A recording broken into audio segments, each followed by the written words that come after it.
শখ করে মনুর বাবারে কইলাম কি আমি একটা পান খাবো, একটা পান নিয়ে আইসে এনে দিনি।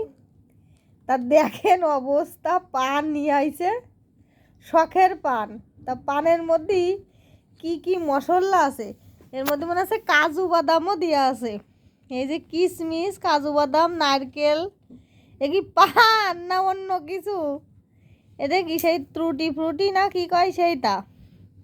আর কি আছে? চকলেট। কিশমিশ খাবি?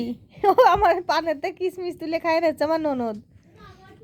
ওই যে আমার ছেলেও কয় ও মা আমার একটু দাও। দেখেন কি কি দেশে, কি পান হইলো, পান খাবো শুধু একটু কাঁচা সুপারি চুন বা একটু কোনো রকমের জর্দা থাকবে, এ দিলি কি পানের স্বাদ থাকে? তাই এখন কিন্তু এই পানটা মজা করে খাবো। এদিকে ওদিকে পিচ্চি বাচ্চারা ঘুমাই পড়তেছে, আমরা এখন এই পানটা খাইয়ে ঘুমাই পড়বো। সবাইরে জানাই দিলাম গুড নাইট।